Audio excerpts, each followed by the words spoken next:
Kemudian filsafat pendidikan Islam.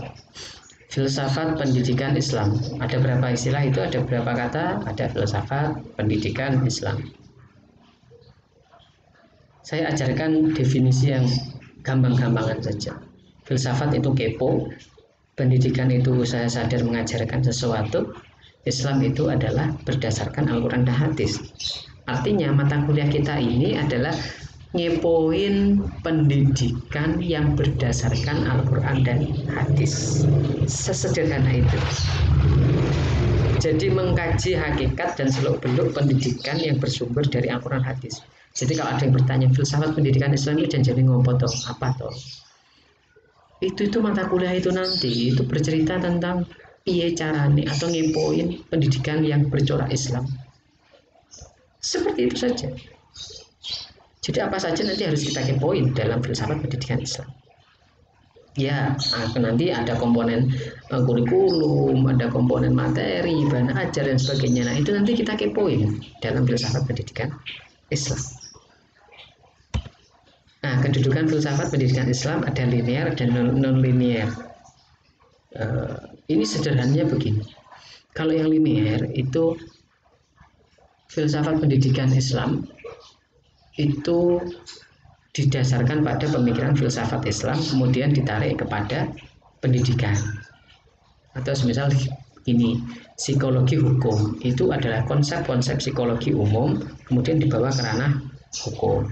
Sama halnya ini pemikiran filsafat Islam, ada tokoh filosof Muslim itu ada Al-Ghazali, Mullah Sadra, kemudian Ibnu Arabi, itu mereka punya pemikiran filsafat Islam yang berdasarkan Al-Quran hadis kemudian ditarik ke dunia pendidikan Islam. Nah, ada juga kedudukan secara non-linear secara tidak garis lurus. Artinya ini lebih luas. Jadi mata kuliah ini itu sebenarnya lebih luasnya itu dia juga bicara tentang filsafat Islam. Tapi FPI merupakan landasan. Nah, dari pemikiran ini, jadi begini, pemikiran filsafat Islam dijabarkan dunia Islam, kemudian pemikiran ini menjadi landasan filosofis dari proses pendidikan Islam. Jadi begitu ya, kedudukannya itu di situ. Jadi awalnya ada filsafat Islam dari filosof-filosof Muslim, pemikirannya dibawa ke dunia pendidikan Islam, kemudian pemikiran ini menjadi landasan dari proses pendidikan Islam. Nah, kalau kita bicara sumber, maka pada dasarnya ya filsafat pendidikan Islam tentu berdasarkan bersumbernya dari Al-Quran dan hadis. Meskipun juga ada yang mengambil sumber lain. Nah, ada yang mengambil sumber lain, ada yang hanya berdasarkan Al-Quran hadis. Sehingga dari segi sumber itu muncul ada 3 kelompok. Mengadopsi kelompok pertama konsep-konsep non-Islam dan memadukannya dengan pemikiran pendidikan Islam. Jadi di sini ada kelompok yang ya enjoy mengimpor pemikiran non-Muslim kemudian dikombinasikan dengan pemikiran pendidikan Islam. Misal mengambil pemikiran Yunani, mengambil pemikiran dari India dan sebagainya. Tapi ada juga kelompok tradisionalis yang ya karena ini pendidikan Islam ya harusnya sumbernya dari Al-Quran hadis tok. Tidak usah memikirkan sumber lain.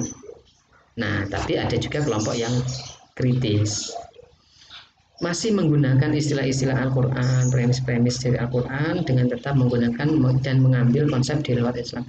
Jadi moderat, ini lebih moderat. Jadi ini dia mengkombinasikan dengan ekstrim, artinya ya loss. Apa ya bahasanya? Kalau ini kan dia kaku, tapi ini dia terlalu nyaman dengan mengkombinasikan pokoknya dipoda padukan begitu. Tapi kalau yang kelompok ketiga ini dia lebih kritis, tidak terlalu kaku, tapi juga tidak terlalu longgar, lebih moderat. Oke, saya kira itu untuk hari ini. Semoga yang sedikit ini bisa bermanfaat. Saya sadari masih ada banyak kekurangan. Maka dari itu mari kita diskusikan apa yang memang menurut kalian kurang dari materi ini. Kita diskusikan bersama. Namun sebelumnya saya tutup terlebih dahulu. Mari kita akhiri dengan baca doa kafaratul majelis. Subhanakallahumma wa bihamdika asyhadu an la ilaha illa anta astaghfiruka wa atubu ilaik.